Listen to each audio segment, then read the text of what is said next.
ओम अज्ञानतिमिरान्धस्य ज्ञानञ्जनशलाकया चक्षुरुन्मृतं येन तस्मै श्रीगुरुवे नमः। श्रीचैतन्यमनोभीष्टं स्थापितं येन भूतले स्वयं रूपकदा मह्यं ददाति स्वपदान्तिकं।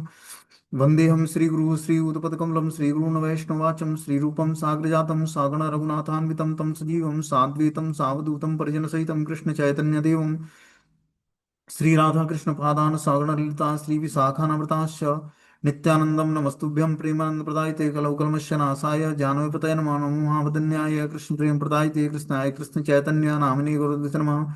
पंचतत्वात्मकं कृष्णं भक्त रूपा स्वरूपकं भक्तावतारं भक्ताख्यं नमामि भक्ति शक्तिकं। हे कृष्ण करुणा सिंधु दीनबंधु जगतपते गोपेश गोपिका कांत राधा कांत नमस्तुते तप्त कांचन गौरांगे श्री राधे वृंदावनेश्वरी वृषभानुसुते देवी प्रणमामि हरिप्रिय। वाञ्छाकल्पतरुभ्यश्च कृपा सिन्धुभ्यो च पतितानां पावनेभ्यो वैष्णवेभ्यो नमो नमः। जय श्री कृष्ण चैतन्य प्रभु नित्यानंद श्री अद्वैत गदाधर श्रीवासादि श्री गौर भक्तवृंद। हरे कृष्णा कृष्ण कृष्णा हरे हरे, हरे राम राम राम हरे हरे। तो इसमें आज हम लोग को श्रीमद् भगवद गीता अध्याय 6 श्लोक संख्या 3 नंबर पढ़ना है। ध्यान योग टाइटल है इसका। बोलते हैं आरु आरु रुक्षो मुने योगम कर्म कारणमुच्यते योगारूणस्य तस्यैव समः कारणमुच्यते। अष्टांग योग के 9 साधक के लिए कर्म साधन कहलाता है और योग सिद्धि पुरुष के लिए समस्त भौतिक कार्यकलापों का परित्यागी साधन कहा जाता है। तो जो अष्टांग योग का पालन करता है वो 9 साधक के लिए कर्म साधन कहलाता है और योग सिद्ध पुरुष के लिए जो योग में सिद्धि प्राप्त कर लिया समस्त भौतिक कार्यकलापों का परित्यागी साधन कहा जाता है। तो योग में सिद्धि प्राप्त करके समस्त भौतिक कार्यकलापों का परित्याग करना ही साधन की सिद्धि अवस्था है। जो हम साधन करते हैं तो उसकी सिद्धि अवस्था में हम भौतिक कार्यकलापों से डिटैच और आध्यात्मिक कार्यकलापों से अटैच हो जाएंगे। यही परफेक्शन है भक्ति का। बोलते हैं परमेश्वर से युक्त होने की विधि योग कहलाती है। योग मतलब जोड़ना, अपने को भगवान से जोड़ देना ही योग है। भक्ति योग मतलब भक्ति से अपने को जोड़ देना भक्ति योग कहलाता है। इसकी तुलना उस सीढ़ी से की जाती है जा सकती है जिससे सर्वोच्च आध्यात्मिक सिद्धि प्राप्त की जाती है। यह सीढ़ी जीव की अधम अवस्था से प्रारंभ होती है और आध्यात्मिक जीवन के पूर्ण आत्म साक्षात्कार तक जाती है। बता रहे हैं योग की पूर्णता पहले प्रारंभिक सीढ़ी जो है अधम अवस्था से प्रारंभ होती है कि जीवात्मा बहुत ही अधम अवस्था में होता है और धीरे धीरे भगवान की भक्ति को करता है और आध्यात्मिक जीवन में पूर्ण आत्म साक्षात्कार की स्थिति को प्राप्त करता है। तो कहाँ से शुरू किया उसने? प्रारंभिक अवस्था से शुरू किया। फर्स्ट स्टेज, फर्स्ट सीढ़ी से शुरू किया चढ़ना। पहले धीरे धीरे व्यक्ति आध्यात्मिक प्रोग्रेस करता है तो पहले उसकी चेतना पूर्ण रूपेण भौतिक होती है। जीवन का मात्र उद्देश्य उसको आध्यात्म के हाईएस्ट चढ़ाई पर चढ़ना तुरंत नहीं होता है। पहले क्या होता है, वो आहार निद्रा भय में मैथुन में जूझ रहा होता है। धीरे धीरे वो भगवान का भोग लगा हुआ प्रसाद खाने लगता है, भगवान को प्रणाम करने लगता है, नाम जप करने लगता है, फिर बुक्स पढ़ने लगता है। तो धीरे धीरे आध्यात्मिक जीवन में प्रोग्रेस करता है। फिर इसमें परफेक्शन जैसे जैसे आता जाता है वैसे वैसे उसको आगे भक्ति में जीवन में आगे बढ़ता जाता है। बोलते हैं कि सीढ़ी जीव की अधम अवस्था, मतलब यह सीढ़ी जीव की अधम अवस्था से प्रारंभ होकर आध्यात्मिक जीवन में पूर्ण आत्म साक्षात्कार तक जाती है। विभिन्न चढ़ावों के अनुसार इस सीढ़ी के विभिन्न भाग भिन्न भिन्न नामों से जाने जाते हैं किंतु कुल मिलाकर यह पूरी सीढ़ी योग कहलाती है और इसे 3 भागों में विभाजित किया है: ज्ञान योग, ध्यान योग और भक्ति योग। सीढ़ी के प्रारंभिक भाग को योगारूढ़ अवस्था और अंतिम भाग को योगारूढ़ कहा जाता है। तो जो भक्ति की प्रारंभिक अवस्था मतलब जीवात्मा की जो प्रारंभिक अवस्था भक्ति की होती है वो योगारूढ़ अवस्था और अंतिम अवस्था योगारूढ़ अवस्था कहलाती है। मतलब योग में आरूढ़ हो, स्थिर हो जाना, वो योगारूढ़ अवस्था है। योगारूढ़ मतलब मतलब भक्ति योग के नियमों का पालन करते हुए व्यक्ति उसमें जूझ रहा होता है। तो वो अवस्था जो है योगारूढ़ अवस्था कहलाती है। और जब योग में सिद्धि प्राप्त कर लेता है तो वो योगारूढ़ कहा जाता है। जहां तक अष्टांग योग का संबंध है, विभिन्न यम नियमों और आसनों के द्वारा ध्यान में प्रविष्ट होने के लिए आरंभिक प्रयासों को सकाम कर्म माना जाता है। ऐसे कर्मों से पूर्ण मानसिक संतुलन प्राप्त होता है जिससे इंद्रियां वश में हो जाती हैं। जब हम यम नियमों को और आसनों के द्वारा ध्यान में प्रविष्ट होने के लिए आरंभिक प्रयासों का को सकाम कर्म माना जाता है। देखो, यम नियम, यम मतलब क्या करने योग्य है और क्या करने योग्य नहीं है। ठीक है, जब हम ये जानते हैं यम और नियम, कि क्या परित्याग करने योग्य है, वो उसको यम बोलते हैं, और क्या स्वीकार करने योग्य है, वो उसको नियम बोलते हैं। तो जब यम, नियम और आसन, ये शारीरिक मुद्राएं होती हैं, के द्वारा ध्यान में प्रविष्ट होने के लिए आरंभिक प्रयासों को सकाम कर्म माना जाता है। ऐसे कर्मों से पूर्ण मानसिक संतुलन प्राप्त होता है, जिससे इंद्रियां वश में हो जाती हैं। ये योग करने से क्या होता है, इंद्रियां हमारी वश में हो जाती हैं और पूर्ण मानसिक संतुलन हो जाता है। जब मनुष्य पूर्ण ध्यान में सिद्धवस्थ हो जाता है, तो विचलित करने वाले समस्त मानसिक कार्य बंद हुए माने जाते हैं। देखो, विचारों में, हमारे हृदय में जो है बहुत सारे विचार प्रकट होते हैं। उस विचारों को, कुछ विचारों का व्यक्ति पोषण करता है और कुछ को छोड़ देता है। ठीक है ना? तो कौन से विचारों का पोषण करना है और कौन किसको परित्याग करना है, जानना बहुत ही आवश्यक है, कि कौन से विचारों का पोषण करना है, जिससे हम आध्यात्मिक जीवन में आगे बढ़ सकें। क्योंकि बहुत सारे विचार हृदय में उत्पन्न होते हैं, थॉट्स आते हैं। आखिर कौन से अनुकूल थॉट्स हैं और कौन से प्रतिकूल हैं, इसको हमें जानना पड़ेगा। इसके लिए उचित निर्णय लेना तभी हम कर पाएंगे, जब हम परफेक्शन के साथ भगवत नाम का जप करेंगे। बिना हरि नाम का परफेक्शन से के साथ जप किए हुए हम अपने निर्णयों में दृढ़ नहीं हो पाएंगे, यह हमारा परफेक्ट निर्णय नहीं होगा, चाहे वो आध्यात्मिक जीवन हो या भौतिक जीवन हो। क्योंकि भक्त का भौतिक जीवन होता ही नहीं है। भक्त का पूरा जीवन ही आध्यात्मिक होता है, चाहे वो बाहर जाकर धन कमाता हो या घर में परिवार का पालन पोषण करता हो, पूर्ण रूपेण आध्यात्मिक जीवन है उसका। देखने में लगता हो कि भौतिकतावादी जैसे जाकर व्यक्ति बाहर काम करता है, लेकिन उस कार्य का उद्देश्य क्या है? उद्देश्य है भगवान को प्राप्त करना। ठीक है ना? तो जिस उद्देश्य को लेकर हम अपनी एक्टिविटी करते हैं, वही उद्देश्य फुलफिल होता है हमारे जीवन में। और जो जीवन का उद्देश्य, हम मान लो कि कोई भी सेवा करते हैं, मंदिर के अंदर अगर जो हम सेवा कर रहे हैं और हमारी चेतना भौतिक है, तो वो भौतिक फल देगा फिर। और मंदिर के बाहर हैं और हमारी चेतना भगवान में लगी हुई है और हम सेवा पूर्ण रूपेण आध्यात्मिक धरातल पर कर रहे हैं, तो वही हमें आध्यात्मिक फल देगा। मेन इंपॉर्टेंट है हमारी चेतना का स्पिरिचुअलाइज हो जाना, आध्यात्मिक हो जाना। वैसा ही परिणाम हमें मिलेगा। ये क्या है, सारा प्रोसेस किस लिए हम लोग फॉलो कर रहे हैं? अपने मंडेन कॉन्शियसनेस को स्पिरिचुअलाइज करना है, आध्यात्मिक करना है। भौतिक जो दशा है, भौतिक बुद्धि है, उसको आध्यात्मिक बना देना है। यही तो कृष्ण भावनामृत है, कि हम अपने भौतिक बुद्धि को धीरे धीरे आध्यात्मिक बना दें। अपने सोच को, विचार को, व्यवहार को, डीलिंग को, सबको पवित्र कर देना है। और यही करना है, यही तो भक्ति करके सीखनी है। भक्ति का परिणाम क्या है? हमारा आचरण पवित्र हो जाना चाहिए।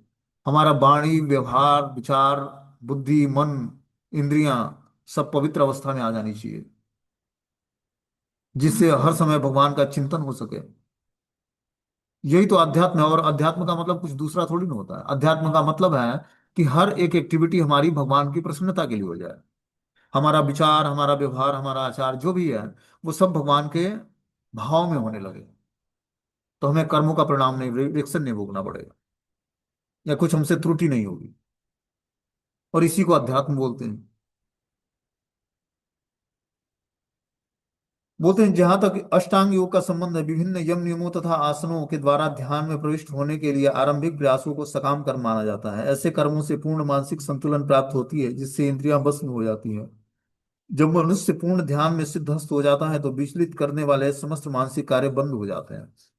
तो ध्यान योग का भी व्यक्ति पालन करता है। ठीक है ना? जब मनुष्य पूर्ण ध्यान में सिद्धस्त हो जाता है। अभी मान लो कि हम लोग के लिए ध्यान योग का पालन कैसे हम लोग कर सकते हैं? तो ध्यान को एकाग्र करना है, किस पर? भगवान के नाम पर। भक्ति योग में सारे योग समाहित है। हमने बताया कि जो है ज्ञान योग, ध्यान योग और भक्ति योग। तो ज्ञान योग, ध्यान और भक्ति योग में हम, अभी ऐसा नहीं कि भक्ति योग का पालन कर रहे हैं तो उसमें ध्यान योग नहीं है और ज्ञान योग नहीं है। दोनों योग समाहित, भक्ति योग में सारे योग समाहित है। इसीलिए संपूर्ण पूर्ण भक्ति योग जो है पूर्ण है अपने आप में। तो जब हम ऐसे कर्मों से पूर्ण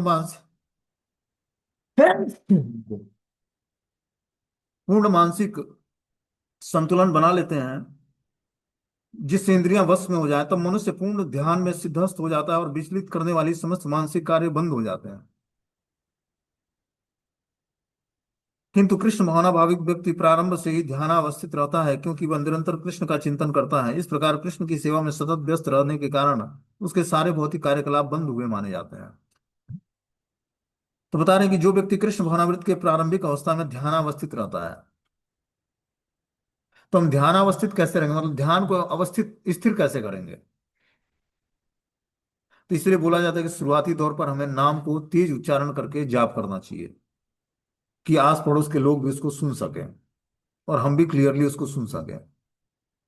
जब हम नाम को ध्यानपूर्वक क्लियरली बोलकर उच्चारण करके उसको सुनेंगे, तब धीरे धीरे हमारा ध्यान स्थिर होगा उस नाम पर। क्योंकि कान में ना वाइब्रेशंस होते हैं भौतिक चीजों का। जब तक हम अपनी इंद्रियों को भगवान की दिव्य सेवा में नहीं लगाएंगे। अब देखो, कथा में व्यक्ति बैठा भी होता है, मंदिर के अंदर बैठा है कथा में, उसको सुनाई नहीं देता है कि क्या चल रहा है, क्या ईश्वर। उसको जैसा लगा कि वो उतना नींद से जगता है। तो नींद से जगने के बाद तुरंत वो एक्टिव नहीं होता है। कुछ टाइम बाद उसके ब्रेन सब तेज तीव्रता से कार्य करता है, लेकिन सो के उठने के बाद तुरंत कार्य नहीं करता है। थोड़ा बहुत उसको रियलाइज होता है कि चलो अब उठना चाहिए, हमें नहाना है, भगवान को की आरती करनी है। तो लेकिन तुरंत एक्टिव नहीं होता है वो, क्योंकि आलस्य में होता है। ठीक है। तो वही बता रहे हैं कि कृष्ण भावनाभावित व्यक्ति प्रारंभ में ध्यानावस्थित रहता है, क्योंकि वह निरंतर कृष्ण का चिंतन करता है। इस प्रकार कृष्ण की सेवा में सतत व्यस्त रहने के कारण उसके सारे भौतिक कार्यकलाप बंद हो जाते हैं। तो जैसे जैसे हम पूर्ण रूपेण अपनी चेतना को स्थिर करेंगे कृष्ण भावना भावित में, भावना के रास्ते पर, वैसे ही हमारे सारे कार्यकलाप बंद हो जाएंगे। अब कार्यकलाप बंद होने का क्या मतलब है? क्या हमें जॉब नहीं करनी है, बिजनेस नहीं करना है, या परिवार का पालन पोषण नहीं करना है? ऐसा नहीं है। कार्यकलाप मतलब भौतिक कार्यकलाप हमारे बंद होने का मतलब कि हमारी चेतना भगवान में स्थिर हो जाएगी और हमारी सारी एक्टिविटी स्पिरिचुअलाइज हो जाएगी, आध्यात्मिक हो जाएगी। और यही करना है, अपनी सारी एक्टिविटी भगवान की प्रसन्नता के लिए करना है और आध्यात्मिक बना देना है। हमारा सोच विचार चिंतन आचार व्यवहार सब कुछ जो है, जब तक आध्यात्मिक नहीं होगा तब तक हम पूर्ण रूपेण भगवान को जानने की योग्यता नहीं आएगी हमारे अंदर। बता रहे हैं कि यदा ही नित्र या यथार्थेषु न कर्म स्वनु खज्यते सर्व संकल्प सन्यासी योगारूढ़स्य दुच्यते।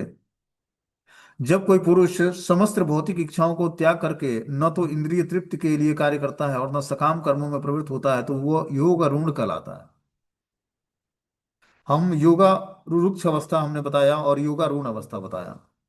रुरुक्ष अवस्था में व्यक्ति योग को प्रयास करता है, योग करने का, भक्ति योग करने का, लेकिन अभी उसकी इंद्रियां परफेक्शन के साथ कार्य नहीं करती हैं, मतलब उस सपोर्ट नहीं करती हैं।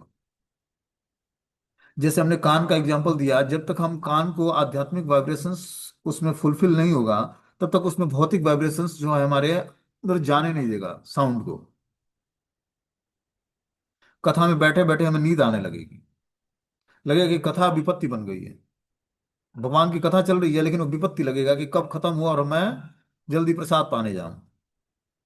किस कारण से है? क्योंकि वो शब्द वाइब्रेशंस अंदर जाता नहीं है कान के। जैसे जैसे हम कथाओं को सुनते हैं, हरि नाम का जप करते हैं, प्रसाद खाते हैं, भगवान को ऑफरिंग किया हुआ फूल और इत्र सूंघते हैं, त्वचा से भगवान की सेवा करते हैं, तब ये पांचों ज्ञानेंद्रिय हमारी पवित्र होती हैं। और पवित्र होने से ही धीरे धीरे हम भगवान की भक्ति को रियलाइज करेंगे इन ज्ञानेंद्रियों के माध्यम से। आज तक हम इन ज्ञानेंद्रियों का उपयोग भौतिक चीजों को रियलाइज करने में करते थे। आज अब इसी ज्ञानेंद्रियों से हम आध्यात्मिक चीजों को रियलाइज करने में करेंगे। और तब जाकर हमारे अंदर धीरे धीरे परफेक्शन है। ये इंद्रियों का परफेक्शन यही है कि हम इसको धीरे धीरे आध्यात्मिक सब्जेक्ट देकर आध्यात्मिक विषयों को स्वीकार करने में लगा दें, कि कान से भगवत कथा और भगवत नाम का जप करने में और सुनने में लगाएं उसको। जीवा से भगवान का प्रसाद खाना है और नाम जप करना है, न कि प्रजल्प करना है। ग्रहण से भगवान को ऑफरिंग किया हुआ इत्र पुष्प और फूल फल जो भी अर्पण कर किया हुआ सूंघना है उसको। नेत्रों से भगवान के सुंदर स्वरूप का दर्शन करना है। और त्वचा से भगवान के श्री विग्रहों की सेवा या भगवान के शुद्ध भक्तों की सेवा करनी। तब इसमें परफेक्शन आएगा धीरे धीरे। और वही अवस्था योगारूढ़ अवस्था है, योग पर आरूढ़ हो जाना। एक होता है कि प्रैक्टिस करना, और एक होता है कि हमारे दिनचर्या में आ जाना। वही दिनचर्या में आ जाना मतलब योग ऋण में सिद्धि। योगारूढ़ उसको बोलते हैं कि कार्य करते करते व्यक्ति उसमें परफेक्शन प्राप्त कर लिया, भक्ति योग के नियमों का पालन करते करते वो परफेक्ट हो गया उसमें। अब वो किसी भी परिस्थिति में विचलित नहीं होगा। ये अवस्था योगारूढ़ अवस्था कहलाती है। बोलते हैं कि जब कोई पुरुष समस्त भौतिक इच्छाओं को त्याग करके इंद्रिय तृप्ति के लिए कार्य न करता और न ही सकाम कर्मों में प्रवृत्त होता है, वो योगारूढ़ अवस्था कहलाती है। जब मनुष्य भगवान की दिव्य प्रेमा भक्ति में पूरी तरह लगा रहता है तो वह अपने आप में प्रसन्न रहता है और इस तरह वह इंद्रिय तृप्ति या सकाम कर्म में प्रवृत्त नहीं होता है। जब भगवान की दिव्य प्रेम भक्ति में पूरी तरह लगा रहेगा तभी वो अपने आप में प्रसन्न रहेगा। देखो, हर जीवात्मा को प्रसन्नता तो चाहिए, लेकिन प्रसन्नता किसी और से नहीं मिलेगी उसको। जो दूसरे से प्रसन्नता मिलेगी या दूसरे से व्यक्ति कामना करता है कि वो मुझे प्रसन्न करेगा, ये गलत हमारी विचारधारा है। प्रसन्नता हर व्यक्ति के अंदर ही भगवान परमानंद भगवान स्वयं बैठे हुए हैं।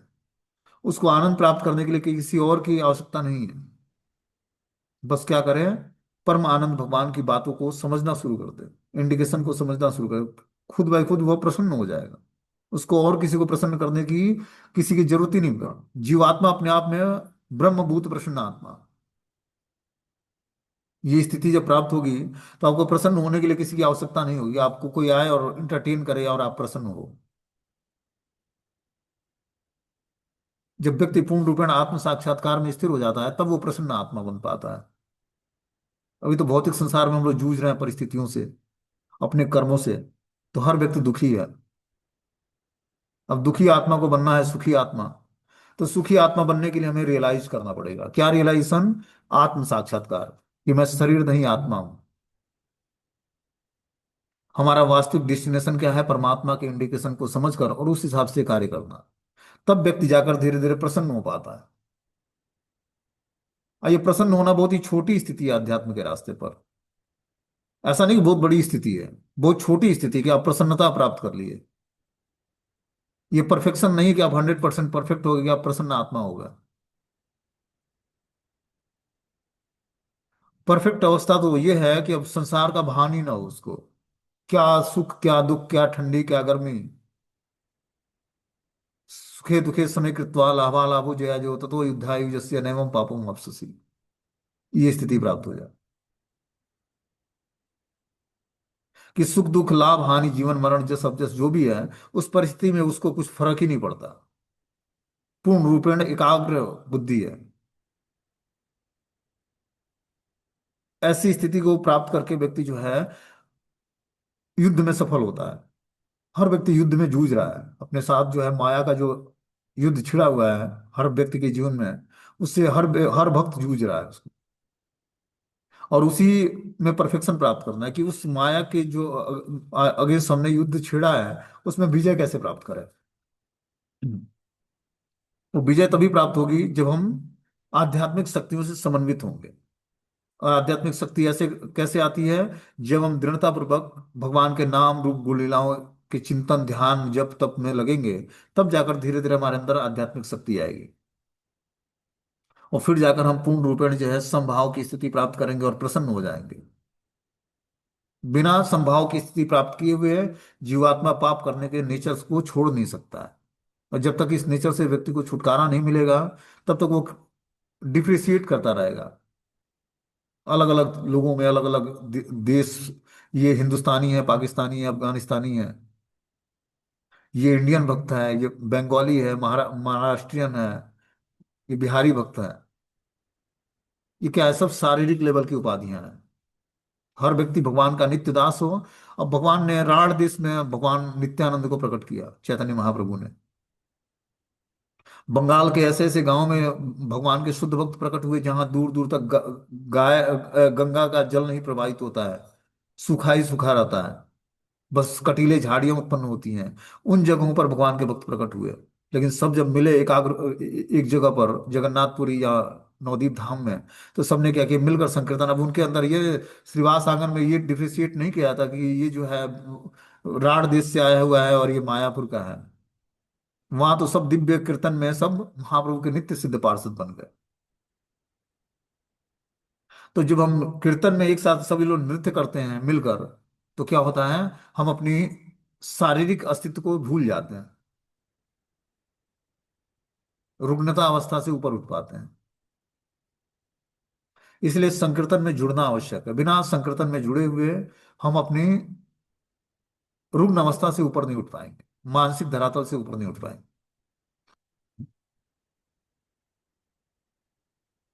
तो जब हम दृढ़तापूर्वक संकीर्तन में जुड़ेंगे तभी हम मानसिक धरातल से ऊपर उठकर और आध्यात्मिक धरातल पर स्थिर हो पाएंगे और समस्त भव बाधाओं से छूट जाएंगे। आगे इसमें बता रहे हैं कि जो है,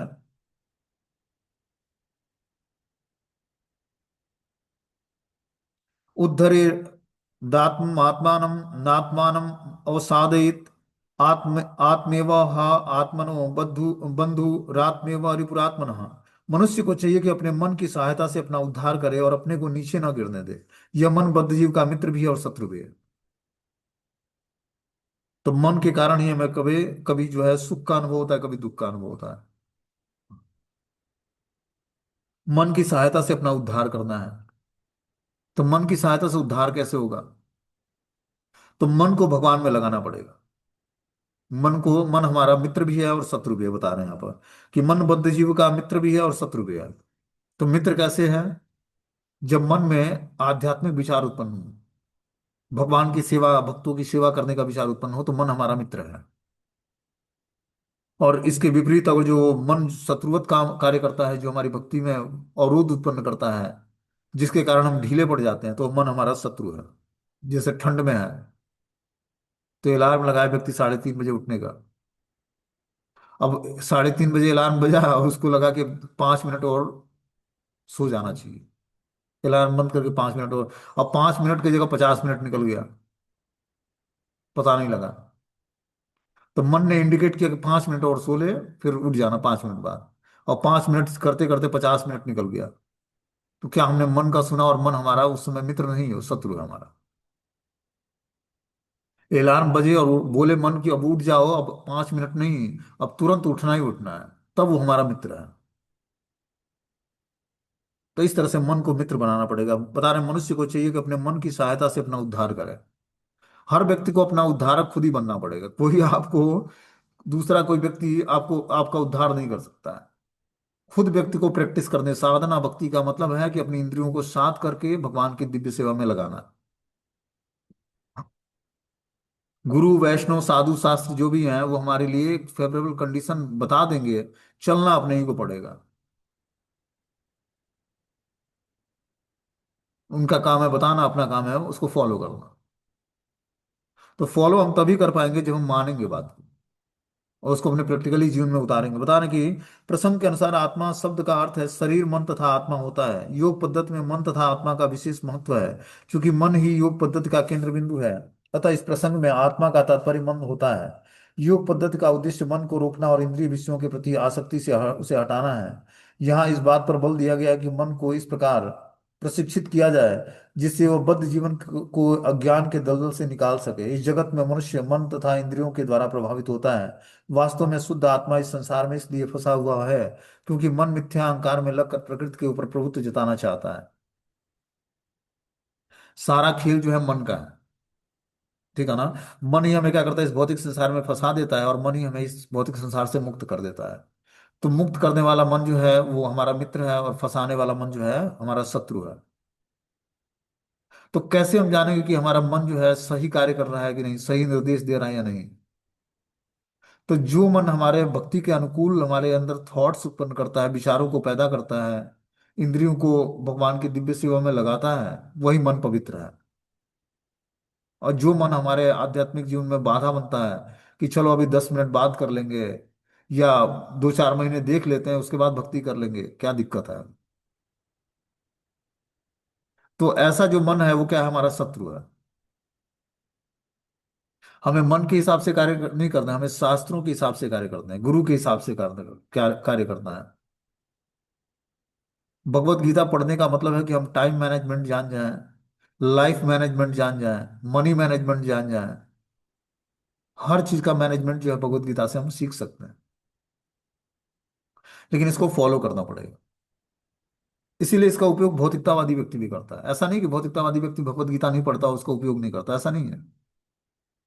ये संपूर्ण ज्ञान है। गीता का ज्ञान क्या है? संपूर्ण है। आप किसी भी फील्ड में इसको यूज कर सकते हैं और ये परफेक्ट रिजल्ट देगा। ये तो इसकी महानता है।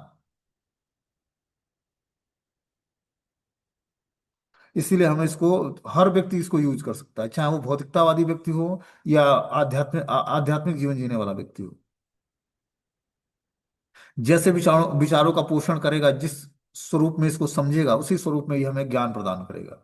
ये दिव्य, दिव्य मतलब ट्रांसेंडेंटल नॉलेज है, दिव्य ज्ञान है।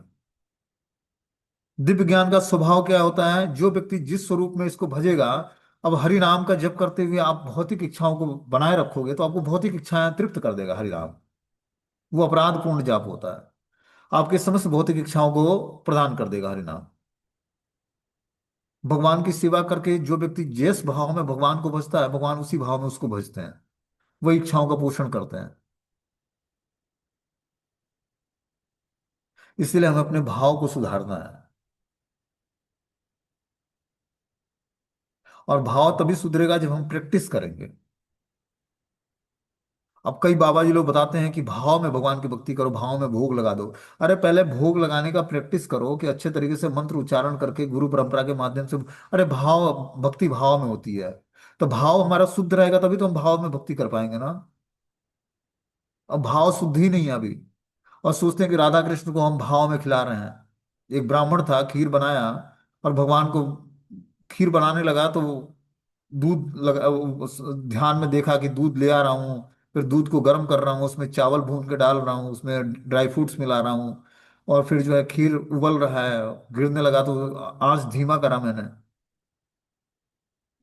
फिर भगवान के सामने प्रस्तुत करने से पहले उसको छूना शुरू किया कि कहीं गर्म तो नहीं है, तो देखता हाथ जल गया ध्यान में। तो वास्तव में वो ध्यान में परफेक्ट था। इसलिए ध्यान में खीर बनाकर भगवान गोविंद को अर्पण कर रहा है तो हाथ जल गया उसका। ध्यान में उसने खीर बनाया और ध्यान में भोग लगाया तो हाथ जला हुआ पाया। तो वो स्थिति आती है जब हम भाव में भगवान को कुछ भी अर्पण करते हैं। ऐसा नहीं है कि शुरुआत में ही भाव की अभी भोग की भक्ति भावनाएं हैं, और भोग की भावनाओं से हम सोचते हैं कि भाव भक्ति को प्राप्त कर रही है। यही तो मूर्खता है। बताने वाला भी मूर्ख है और सुनने वाला भी मूर्ख है। उसको लगता है अरे ये जो सिद्धांत भगवत गीता भागवतम के है तो काल्पनिक है, हम लोग इससे परे हैं। बस राधे राधे करेंगे सब कुछ प्राप्त हो जाएगा, ऐसा नहीं है। राधा रानी इष्ट आराध्य प्राणेश्वरी है। बहुत ही परफेक्शन के साथ उनका नाम जब जब हम महामंत्र का युगल उपासना मंत्र से नाम जप करेंगे तब जाकर हमारे भक्ति में परफेक्शन आएगा। अरे कुछ नहीं करने से बढ़िया है कि चलो कुछ राधा नाम जाप कर लेता व्यक्ति या कृष्ण नाम जाप कर लेता। लेकिन जब उसको पता लग गया तो अपना टाइम क्यों इन्वेस्ट करना है गलत कार्यों में, या शास्त्रों की बातों को ध्यान नहीं देना है। इसीलिए परफेक्शन के साथ जब हम महामंत्र जाप करेंगे तो धीरे धीरे हमारे अंदर जो भाव उत्पन्न होगा वो बिल्कुल परफेक्ट भाव, मतलब एज ए कॉन्सोलिडेट फॉर्म में आएगा, वो शुद्ध भाव उत्पन्न होगा। और भोग की भावनाएं समाप्त होंगी। अभी भोग की भी भावनाएं और भगवान की भक्ति की भी भावनाएं हैं, दोनों भावनाएं एक साथ नहीं चलेंगी ना फिर। या तो भक्ति की भावना चलेगी या भोग की भावना चलेगी, दोनों में से एक चलेगा। अब सोचे कि भोग की भी भावना बनी रहे और भक्ति की भी भावना उत्पन्न हो गई हमारे अंदर, कि सब भाव में हम लोग करते हैं। तुलसी पत्र बिना डाले भोग लगाते हैं, मंत्र उच्चारण करना नहीं, भगवान के सामने रख दिया, भोग अर्पण हो गया जी, उठाया खा लिया। ये कौन सा भोग लगाना भाई? भोग लगाने के लिए आह्वान करना पड़ता है, यज्ञ करने के लिए भगवान को आहुति देने के लिए भगवान को यज्ञ में जो हवि डाली जाती है, भगवान को मंत्रों की सहायता से उच्चारण करके बुलाया जाता है वहां पर। समस्त महान भक्तों का उच्चारण होता है, नामों का उच्चारण किया जाता है कि आप लोग आइए, और भगवान आपके आने से ऊपर, क्योंकि जहाँ भगवान के शुद्ध भक्त होते हैं वहाँ भगवान भी उपस्थित हो जाते हैं। तो ये मेथड है कि हम जब भक्ति करते हैं या भगवान को कुछ अर्पित करते हैं, पुष्प जल धूप दीप जो भी है, तो गुरु के माध्यम से करते हैं, न कि भाव से। भाव ठीक है, लेकिन माध्यम गुरु बनते हैं, क्योंकि वो भगवान के रिप्रेजेंटेटिव हैं और नियर एंड डियर हैं। तो उनके माध्यम से जब हम कुछ कुछ चीजें अर्पित करते हैं भगवान को, तब भगवान उससे प्रसन्न होते हैं। अब गुरु का कोई स्थान ही नहीं, हमारे अंदर भाव है जी, हम भाव से करते हैं। भाव शब्द का अर्थ पता होना चाहिए ना कि भाव भक्ति है क्या। भाव भक्ति तो अब प्रेमा भक्ति का प्रारंभिक अवस्था है भाव भक्ति, कि जस्ट अब प्रेम प्राप्त होने वाला है, उसके अंदर भाव उत्पन्न हो गया। उस भक्ति की चेतना अभी बहुत ही धरातल पर होती है। इसीलिए जब हम ग्रेजुअली भगवत गीता भागवतम के अनुसार अपने जीवन में बदलाव लाना शुरू होते हैं, तब जाकर हम लंबे समय के बाद हमारी भक्ति में परफेक्शन आता है। ये आचार्यों ने इसी तरह ग्रंथ नहीं लिखा है, इसकी उपयोगिता है अपने जीवन में। तभी हमारा जपा भी सुधरेगा, हम मैकेनिकल जाप नहीं करेंगे। नहीं तो वही 32 अक्षर और 16 शब्दों से बना हुआ हरे कृष्ण मंत्र काल्पनिक लगने लगेगा। उसकी हम महत्व को पूरा हम इम्पोर्टेंस नहीं समझ पाएंगे कि हरे कृष्ण महामंत्र क्या है, क्या क्या क्या हमें दे सकता है, क्योंकि हमने शास्त्रों को पढ़ा नहीं, सुना नहीं। इसीलिए शास्त्रों को पढ़ना सुनना भी आवश्यक है। जब तक हम इसको पढ़ेंगे सुनेंगे नहीं, तब तक हम जान नहीं पाएंगे कि वास्तविक हरे कृष्ण महामंत्र जप का प्रॉफिट क्या है। और जब तक हम प्रॉफिट नहीं जानेंगे, तब तक हम हृदय से उसको जाप नहीं कर पाएंगे। क्योंकि हर एक कार्य के लिए जब हम जिस भी चीजों में हम अपना टाइम लगाते हैं, उसमें हमें कुछ आउटपुट आना चाहिए। होता है ना कि हम कोई कार्य करते हैं तो उसका कुछ प्रॉफिट मिले, तब हम और परफेक्शन के साथ कार्य करते हैं। जैसे व्यक्ति जॉब करता है तो उसको लगता है कि हमें सैलरी मिलेगी, तो और वो एक जॉब होके करता है, उसको और अच्छे तरीके से करें तब हमें प्रमोशन भी मिलेगा। तो उसी तरह जब हम नाम जप करते हैं, तो नाम जप से प्रॉफिट क्या मिलना है वो पता होगा, तभी तो हम और अच्छे तरीके से करेंगे। इसीलिए नाम की महिमा हमें सुननी चाहिए कि हरि नाम की जप की महिमा से होता क्या है। जब हम ये जानेंगे कि अपराध पूर्वक नाम लेने से भौतिक इच्छाएं पूरी होती हैं या भौतिक इच्छाएं उत्पन्न होती हैं, तभी तो हम नामाभास और शुद्ध नाम लेने का प्रयास करेंगे। तो ज्ञान आवश्यक है, ऐसा नहीं कि ज्ञान के बिना भक्ति नहीं है। ज्ञान हमें स्थिर करता है, हमारे अंदर तीव्रता लाता है। आगे इसमें बता रहे हैं कि जो है, इस जगत में मनुष्य मन तथा इंद्रियों के द्वारा प्रभावित होता है, वास्तव में शुद्ध आत्माएं हैं। जिसने मन को जीत लिया है उसके लिए मन सर्वश्रेष्ठ मित्र है, किंतु जो ऐसा नहीं कर पाता उसके लिए मन सबसे बड़ा शत्रु बन जाता है। अष्टांग योग के अभ्यास का प्रयोजन मन को वश में करना है, जिससे मानवीय लक्ष्य प्राप्त करने में वो मित्र बना बना रहे। मन को वश में किए बिना योगाभ्यास करना मात्र समय को नष्ट करना है। जो अपने मन को वश में नहीं कर पाता, वह सतत अपने परम शत्रु के साथ निवास करता है। अतः इस तरह उसका जीवन तथा लक्ष्य दोनों ही नष्ट हो जाता है। जीवन की स्वाभाविक स्थिति यह है कि वह अपने स्वामी की आज्ञा का पालन करे। अतः जब तक मन अविजित शत्रु रहता है, तब तक मनुष्य को काम क्रोध लोभ मोह आदि की आज्ञाओं का पालन करना होता है। किंतु जब मन पर विजय प्राप्त होता है, तो मनुष्य इच्छानुसार उस भगवान की आज्ञा का पालन करने लगता है, जो सबों के हृदय में परमात्मा रूप में स्थिर होते हैं। वास्तविक योगाभ्यास हृदय के भीतर परमात्मा से भेंट करना और उसकी आज्ञा का पालन करना है। जो व्यक्ति साक्षात कृष्ण भावनामृत स्वीकार करता है, वो भगवान की आज्ञाओं के प्रति स्वतः समर्पित हो जाता है।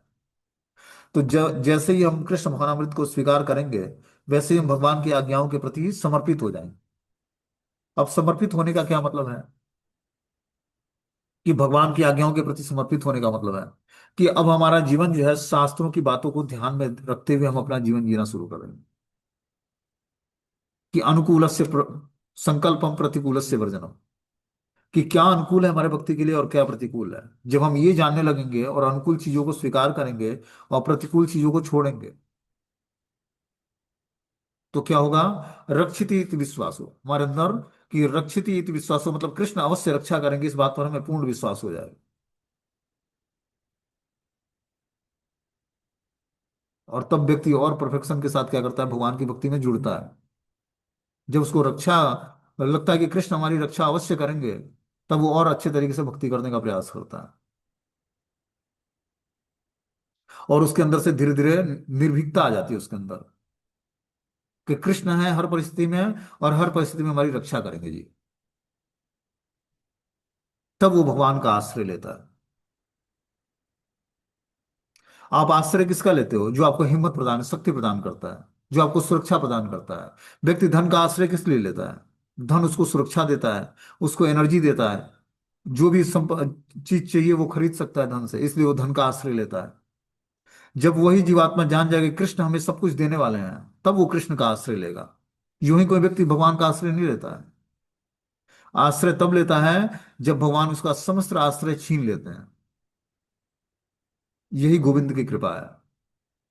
जब आपका कोई भी आश्रय ना बचे, ना तो धन बचे, न जन बचे, न कोई पूछने वाला हो, तब आप गोविंद का आश्रय लोगे। ऐसे ही कोई गोविंद, ये तो बहुत ही विशेष कृपा किसी जीवात्मा पर होती है, तब वो गोविंद के आश्रय को लेता है।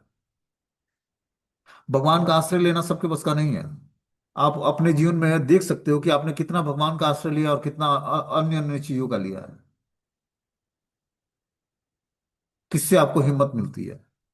क्या माता पिता से हिम्मत मिलती है, पत्नी से हिम्मत मिलती है, पति से हिम्मत मिलती है, बच्चों से मिलती है, बैंक बैलेंस से, या जो मकान से रेंट रेंट आता है उससे हिम्मत मिलती है, या भगवान से हिम्मत मिलती है? हम हर वस्तु में भगवान का प्रेजेंस देख पाते हैं। आप अपने जीवन में एक दिन समस्त भौतिक चीजों को त्याग दो और ये समझो कि हमारा कुछ भी नहीं है, एक भिखारी का जीवन है हमारा।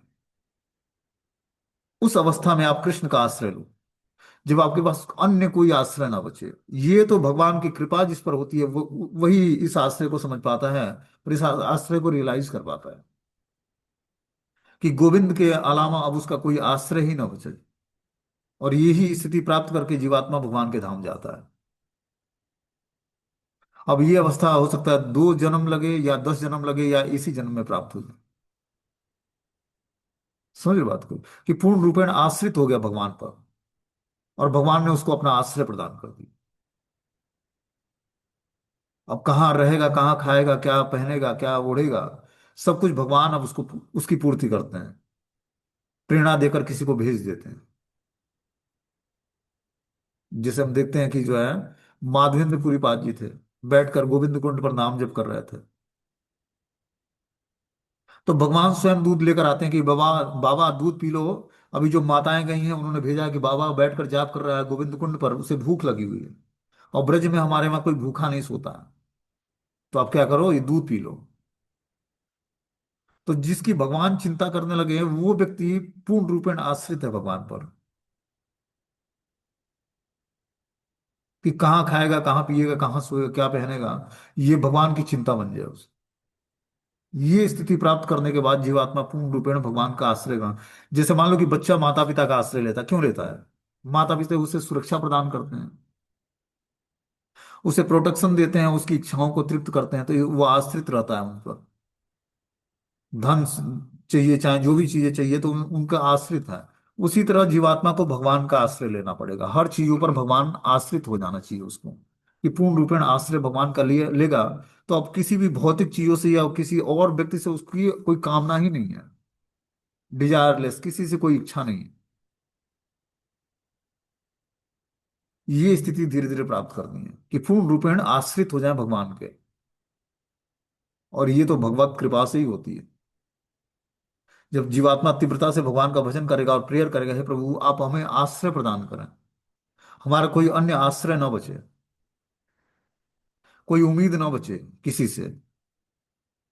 और वही पूर्ण आनंद का स्रोत है। जब आप पूर्ण रूपेण आश्रित हो जाओगे तो पूर्ण रूपेण प्रसन्न हो जाओगे। इसीलिए पहले गुरु का आश्रय लेना है। गुरु के आश्रय से हमारी अवस्था परिपक्व होती है और तब जाकर जीवात्मा भगवान का आश्रय लेता है। जब गुरु पर आश्रित हो जाता है 100%, तब वो धीरे धीरे भगवान पर आश्रित होता है, क्योंकि गुरु उसको परफेक्ट बनाते हैं कि तुझे भगवान का आश्रय कैसे लेना है।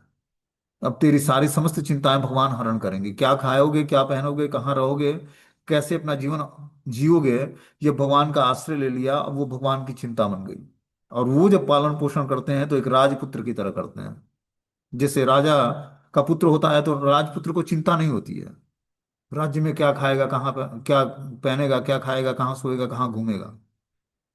स्वाभाविक रूप से पिता राजा है तो पुत्र भी राजपुत्र कहलाता है, पालन पोषण राजा की तरह होता है। उसी तरह जब जीवात्मा भगवान का आश्रय ले लेगा, भगवान संपूर्ण ब्रह्मांड के स्वामी और